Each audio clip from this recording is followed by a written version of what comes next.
It's big. We're all gonna die. Okay. And hold on. Waiting to see. Oh, there we go. All right, we are back. All right, we're back. Hanging in there. We love you. I was saying All that right. this is the second time Tony tells Rhodes to just say it's a training exercise, and Rhodes says, "Oh, it's not that simple," and then irony cut. It's like, Yeah. oh, it's just training exercise. I want to say also about this roadie moment, because Tony calls him on his cell phone. The cell phone ringer is the 1960s theme song for the Iron Man cartoon. We already missed the third time that this happens, when he beds the reporter. The guitar version of the song happens. So that's all four of that. Wow. That's awesome. That's rad. Yeah. All right, so let's see. Pepper discovers Tony in the suit. Obadiah travels to the Middle East, where the 10 Rings guy tries to make a deal with him, but Obadiah uses a paralysis device to double-cross the leader. He has his men take the suit and kill the terrorists. And then he orders a suit for himself be built immediately. Then at home, Tony asks Pepper to break into Obadiah's computer and steal his weapons-selling secrets. Pepper thinks Tony is being self-destructive, but Tony tells her he has a mission to protect the world now. She agrees to do it. She sneaks in, discovers that Obadiah has the 10 Rings try to kill Tony, that they discovered his identity and held him for ransom instead. Obadiah interrupts her, discovers that she stole a bunch of his secrets, but she luckily runs into Agent Coulson on the way out, and they leave the Stark building together. I love this moment, because he is flanked by S.H.I.E.L.D. agents. Yeah. This is the first time where we see S.H.I.E.L.D. be anything besides Coulson. Like, oh, it's not just a bureaucratic institution. It is like a law enforcement. Yeah, absolutely. Yeah. Oh, and that's a little bit later when they show up at the plant where he's making. That's true. Yeah.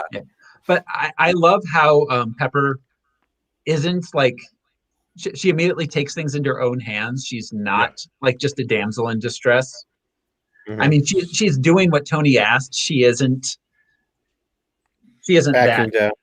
Yeah, she isn't backing down, but she isn't, she's not that proactive, but she's not, Vicky Vale just waiting for Batman to rescue her. Yeah, she's incredibly capable. Yeah. And then she takes S.H.I.E.L.D. and goes after Obadiah herself. She doesn't wait for Tony to come do it. She's going to go arrest Obadiah. Which is not the last time we see her take direct action. We see it in every movie. Yeah, where she is the reason why Tony survives. Yes. This movie did not pass the Bechdel test. Yeah, she doesn't talk to a woman. Well, she talks to his one-night stand, the reporter, but they talk about Tony. So, yeah. Okay. So, Obadiah's scientists can't get the arc reactor to work. That's Ralphie.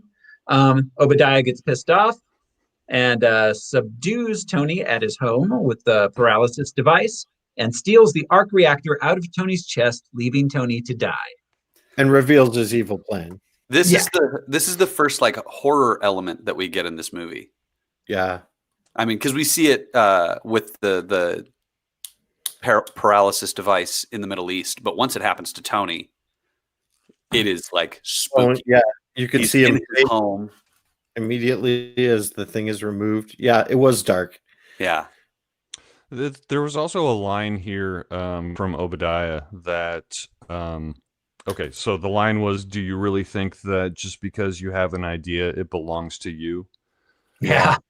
And that was one of the themes that they started off with, like back in the day, inventors, Nikola Tesla, the other guy.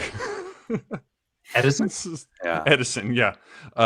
You had inventors and they would invent things and it would be theirs. And then around, come the time of the 60s, inventors they weren't autonomous. They were like corporations and Yeah. and stuff, and The ideas didn't belong to them anymore.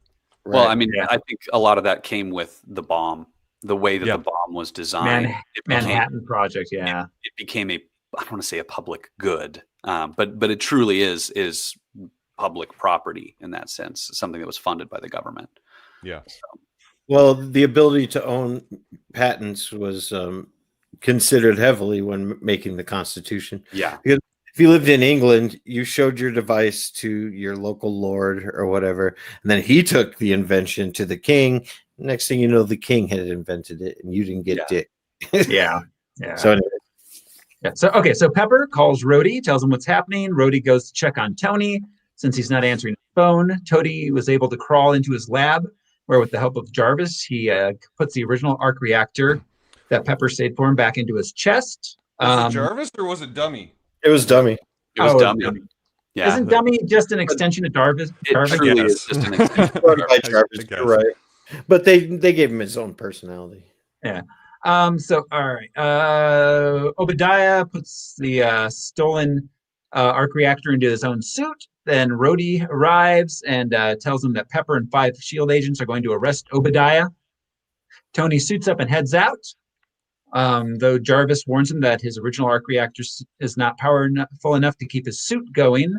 Terrence Howard looks at the Mark silver one, suit. the silver suit. Yeah, Next the time, baby. Mark II suit says next time. Sorry, Terrence. Yeah. Not for Right. you. But yeah, great introduction of War Machine without doing it. Yeah. Then at the Stark Labs, the SHIELD agents and Pepper are attacked by Obadiah in his suit. Obadiah is about to kill Pepper when Tony arrives. They battle into the streets and into the air. Obadiah ices up and crashes. Tony lands, thinking Obadiah has been defeated, but then Obadiah comes back and attacks him again. He and Tony are on the roof of the Stark Labs. Go ahead. The woman in the Audi with her family. This was the second Audi plug because Tony was driving an Audi to the ball. But her reaction was so good. Just like the car's being lifted up in the air and Iron Man's putting it back down, and she just punches the gas. Yeah. And she's doing the useless, like holding her kid with one arm. Yeah. As they're going. Well, and this is so different from this trope, like we see it in X-Men 3, it's in Jurassic Park, and people just freeze and they panic. This lady, self-preservation, mama bear, kind of like, I'm just going to run over this guy. Let God sort him out, kind of thing. And like, no, and gets run over. It makes this shot, which is very simple, like car on a fulcrum, whatever, set back down to now running over our CGI character. And having this, it added realism to it. Yeah. Well, right, because he even had to lift the back end because he was going to get stuck on the muffler. And he pushes it off, like, and sparks are flying everywhere. Yeah. This is one of the more complex CGI shots in the whole movie. Oh, yeah. For sure. And it's playing to a joke and to the reality of the people around them, too. To me, there was so much in that one moment. Absolutely. So, how badass did Obi look in the giant version? Oh God, yeah, dude. The first time we see him, he is behind chains, just like the shot in Alien. Yeah, where the chain room. Where the tinkling chain room with the dripping water, where Brett walks in and is like, "Where you at, cat?" I forget the cat's name. And all of a sudden, the alien kills him. It's the same thing, and then she's running away. Yeah. Right. Yeah, but that shot and the eyes light up. Yeah, that's another horror moment in this movie. They incorporated so many elements of like film magic, because all of a sudden we knew the stakes were real. He's scary. He's not just a mirror image of Iron Man. He's bigger. He's more dangerous, and he's intimidating. Yeah. So all right. So let's see. Jonesy is the cat. The cat, Jonesy. Yes. Jonesy's the cat. Yeah. Jonesy. All right, so Tony calls Pepper and tells her to blow up the big arc reactor in the lab. She does it. Obadiah is vanquished. Tony's all right. The next day at a press conference, the press is named. How great was Jeff Bridges' line? Hold still, you little prick. Oh, yes. Oh, Jeff Bridges is so good. He played that role perfectly. You're a golden goose, and I just got one more egg to take from you. Like all these lines, just bitter, Yeah. Well, and he knew Howard, so he knew Tony his entire life. So like he probably didn't like him ever, but how does that come up in conversation? So it's just like, you little prick. Like all the shit I've had to do for you. Prick. Yes.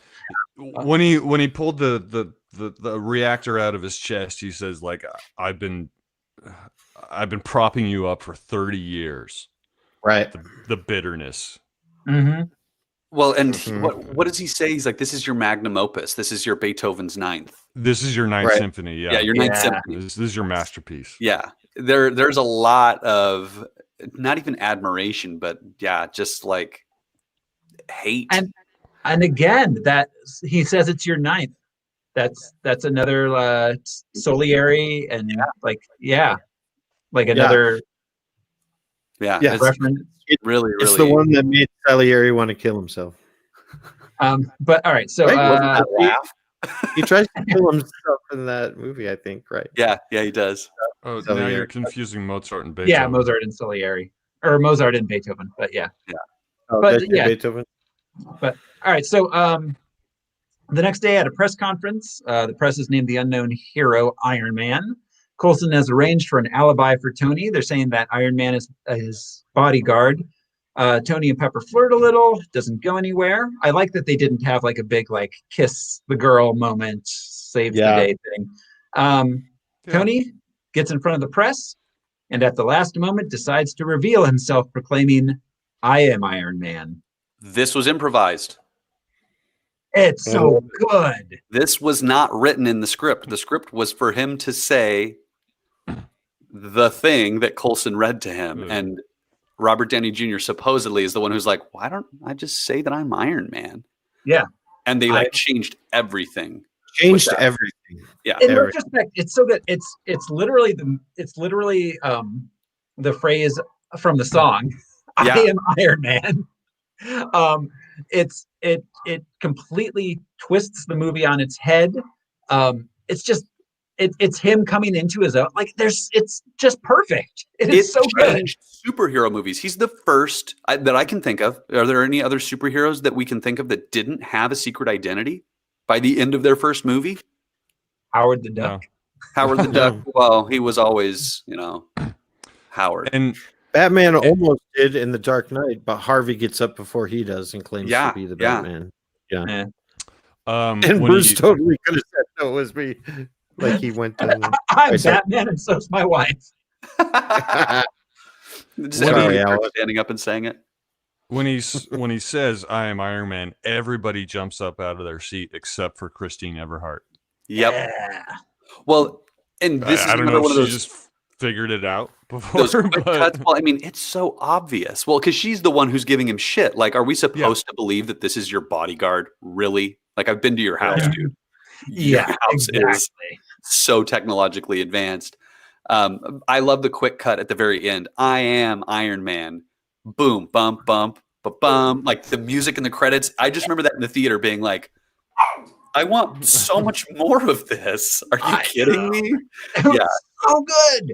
They gave us so much while leaving us in anticipation of where we were going. If this had been the only movie, people would be like clamoring for someone to pick this back up. Yeah. Right. So a couple, they two pilots in the jets were called Whiplash 1 and Whiplash 2. Yeah. I don't know if it was intentional, but the villain of Whiplash appears in Iron Man 2. Ivan Vanko. Well, and the joke that Tony says to Rhodey in the hangar when they're in front of all the other airmen says like, what was his name? Ivan. So that's another Ivan Vanko reference. So all right, we get the credits. Then we get our very first MCU after credits sequence. Yep. I like that. I like that they like put it at the very end. Yeah, not a mid. They Well, they made you sit through the entire credit sequence. It wasn't a mid credit Yeah. Right. cut. It Yeah. was- well, And- that's somewhere around. I think I Somewhere missed around- my first theater viewing too. I think my second theater viewing, I was like, "What? They're making Yeah. sequels?" Yeah. This is before the like internet telling us everything and After- everybody discussing it I online. have a story about that. No, well, no, I was just going to say somewhere around phase 2-ish, they started doing a mid credits and a post credits. Yeah. Right. right. That's true. It was like post Avengers. I'm not sure. Andrea remembers this story. It might have been Josh and Jared, but I think it was Josh and I where we had seen this at the drive-in actually and left before all the credits were over, but our radio was still hooked up, So we're getting gas like half a block away. And all of a sudden we hear Samuel L. Jackson's voice and that little conversation. We're like, what the fuck? There's more. Wow. Wow. Have we seen a post-credit scene before this? Yes. Not Yes. like I think Not- X-Men was the only ones, right?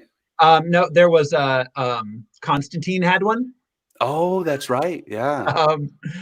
But yeah, they weren't like this. They weren't like something that like blew. You're the part of a audience bigger away. world No, kind or- of thing. Yeah. furthered the story, furthered the Yeah. separate story. Usually it's a payoff for the movie you just watched. Well, Yeah. the Marvel did such a good job. I don't want to say retconning, but using what they did. There's a comic book run that happens from this movie up till something else. I forget, but Fury's Big Week is what they call it, and they follow Nick Fury through the events between these movies. And I don't think it starts with this one. I think it starts with Iron Man 2. But that's what that makes me think of is like they have all this connective tissue that they just don't show us. It's like Star Wars. Yeah. It's like you just pick back up with the heroes wherever the shit is happening. So yeah, okay. So in what is the end credit sequence? Tony arrives home. He finds someone in the dark waiting for him. It's Nick Fury, who tells Tony Stark he's not the only superhero in the world, and he's there to talk to Tony about the Avenger Initiative. Already mentioned. He says the word Avenger Initiative.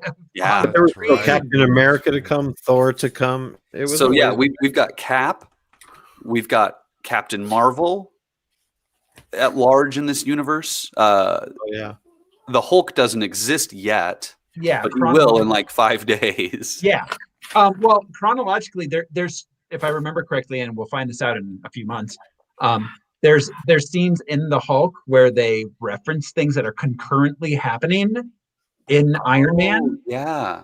They're happening. So Hulk is chronologically happening at the same time. Simultaneously. Yeah. Yeah. So I guess Hulk and also, I mean, if we're looking back in the Marvel history after the fact, Ant-Man's real. Yeah. He's not doing Wait. anything, but Oh, Ant-Man exists. Douglas Ant-Man. Yeah. Yeah. His Mhm. wife is already trapped in the quantum universe or the quantum realm. Yeah. That's So I right. mean, looking at this from this point, Yeah. like nothing Yeah. existed. And not Scott. Not Scott Lang though. Yeah. Yeah. It's interesting that they were able to then go back and pad their universe out with all these characters by writing historical events that led to this. You know, particularly Captain America not him. waking up But in it 2010. Yeah. Mhm. Absolutely. So well, right on. okay. So Yeah. Iron Man. I think we got a delay, guys. All right. So I don't know. We talked about this a lot. I think it's time to go ahead and rank this thing. You guys ready?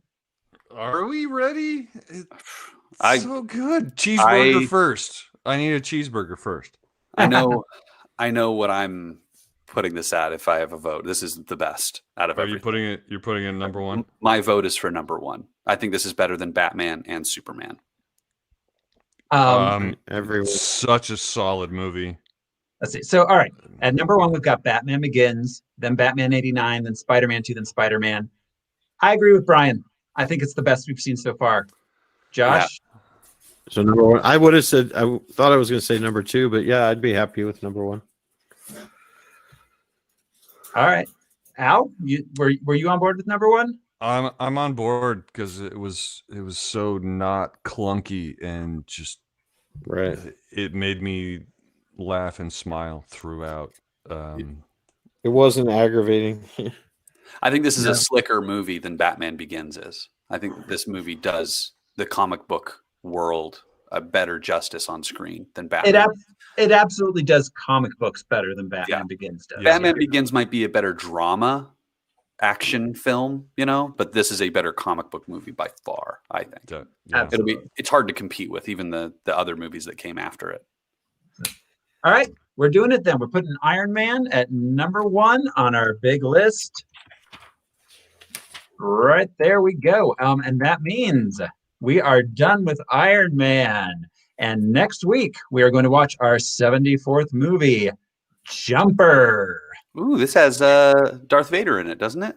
It does. Hayden Christensen, Jumper with Hayden Christensen. So that should be fun. So thanks for listening, everybody. Thanks for watching, everybody. And let's face it, this is not the worst thing you've ever caught me doing. This has been your host, Throw Smiley. I'm Josh Cece. I'm starting off at 1% capacity, just the way she likes it. I'm Brian Lesh, and I'm going to go eat that cheeseburger I left in my jacket pocket. I'm Alaric Weber, and I'll ride in the humdrum V. Thank you. Thanks, everybody. We'll see you next time. Bye. Bye, guys.